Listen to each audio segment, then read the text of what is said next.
Como parte de su estrategia de dominación geopolítica, los Estados Unidos han desplegado en América Latina y el Caribe un entramado militar que se compone de una base operativa principal con 971 hombres en Guantánamo, Cuba, un sitio operativo avanzado con 418 hombres en el aeropuerto Enrique Soto Cano, Honduras, 3 locaciones de seguridad cooperativa, una en el Aeropuerto Internacional Reina Beatriz, Aruba, otra en el Aeropuerto Internacional Hato, Curazao, y una tercera en el Aeropuerto Internacional Comalapa, El Salvador. En Colombia, cuentan con las 7 bases incluidas en el acuerdo firmado recientemente por el gobierno de Álvaro Uribe, además de las instalaciones y radares acordados con anterioridad con el Plan Colombia. En Perú, si bien la base militar de Iquitos no forma parte de ningún acuerdo con los Estados Unidos, la presencia de soldados norteamericanos es real y ha sido denunciada en numerosas ocasiones. En el extremo sur del continente se halla la Fortaleza Malvinas, gran base militar extracontinental de la OTAN, que es hoy el principal aliado de los Estados Unidos. Este mapa se completa con la reactivación de la 4ª flota de la Armada estadounidense que patrulla los mares latinoamericanos desde el año 2008.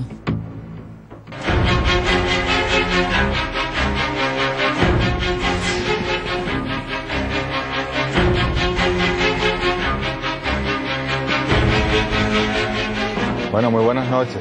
Muchas gracias por acompañarnos en este debate socialista.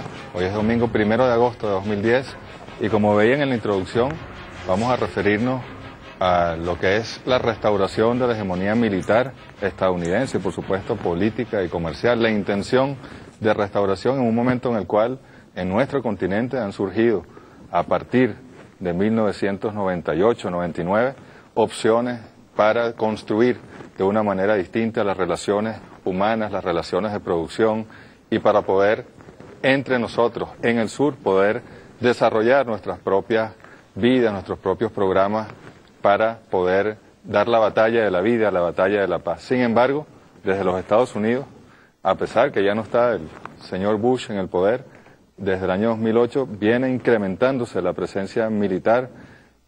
Recordemos, y en eso vamos a entrar en detalle ahora con nuestros invitados, que en el Canal de Panamá se encontraba una gran plataforma de guerra de los Estados Unidos y que al desmantelarse por razones jurídicas y de soberanía panameña la han ido reordenando, redistribuyendo en el resto del continente.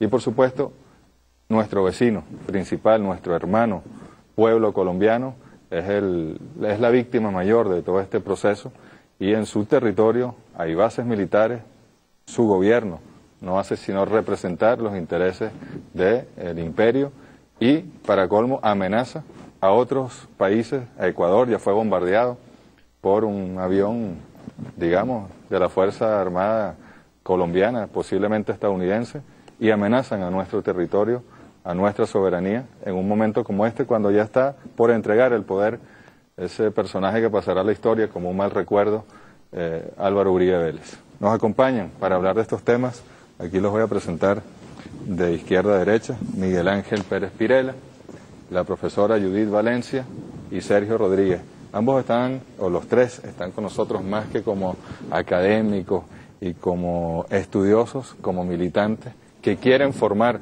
en la militancia conciencia para entender el momento histórico en el que estamos y cuál es el rol de nuestro pueblo para enfrentar esta situación que es producto de las contradicciones que hemos generado en el sistema mundial, que hemos generado en el capitalismo mundial y cómo el capitalismo nos está repeliendo, nos está rechazando como si fuéramos un virus en su sistema, cuando más bien, en todo caso, somos la cura a la enfermedad del capitalismo con nuestros defectos y nuestras virtudes, por supuesto. Vamos a darle la palabra a Sergio Rodríguez, en primer lugar, violando las normas de...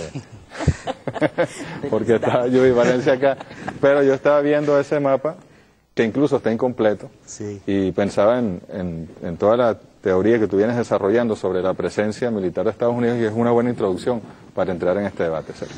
Gracias. Bueno, para mí estar al lado de Judith y hablar primero que ella es todo un reto. Yo agradezco mucho estar con Miguel Ángel y sobre todo con Judith. Gracias, Jorge. Bueno, sí, como tú dices, yo he venido trabajando, investigando sobre estos temas. En el mapa faltaba la concentración fundamental de tropas norteamericanas que ha habido hasta ahora, que es en Puerto Rico, y en particular en la base de Roosevelt Roads, que la han modernizado y la han ampliado.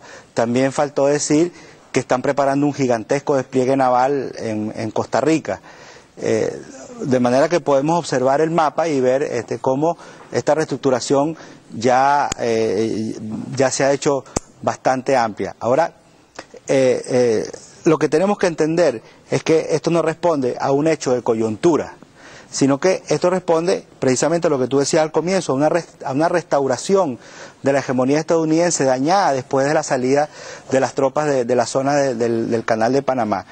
Y Colombia, y hay que decir que esto es una lógica continental, de actuación continental, e incluso para todo el hemisferio occidental, porque desde la zona del canal se controlaban incluso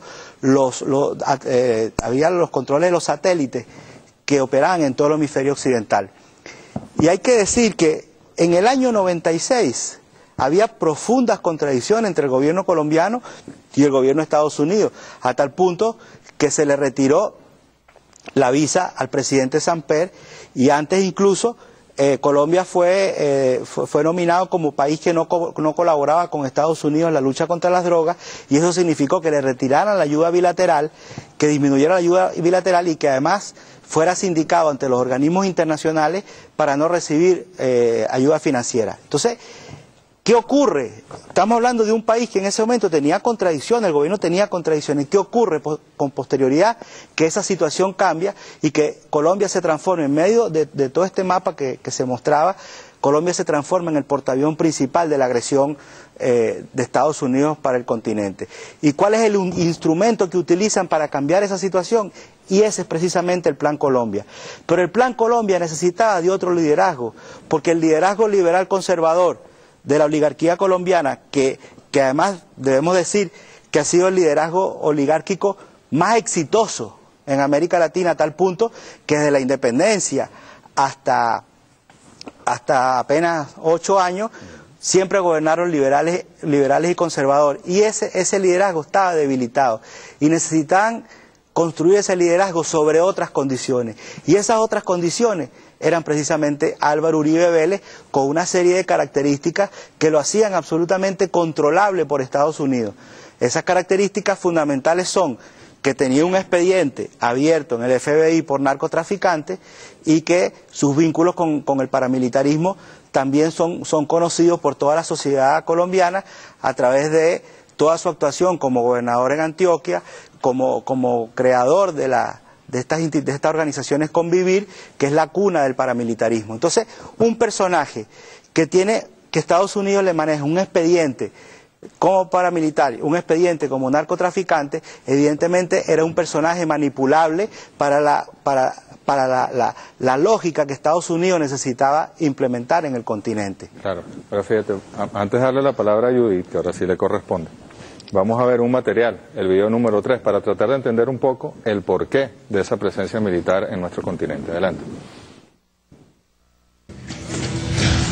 América Latina y el Caribe, con 12% del área terrestre total y 6% de la población mundial, poseen alrededor del 27% del agua dulce del planeta y un 40% de las especies vegetales y animales del mundo. En la región latinoamericana se concentra también el 11% de las reservas mundiales de petróleo y se produce cerca del 15% del crudo que se extrae en el planeta. Además, cuenta con cerca del 6% de las reservas internacionales de gas natural, grandes reservas de carbón mineral, suficientes para unos 288 años de explotación, y abundantes recursos hidroenergéticos calculados en más del 20% del potencial mundial. Bueno, Judy, ahora sí tienes la palabra para tratar de entender cuáles son los intereses militares en la región.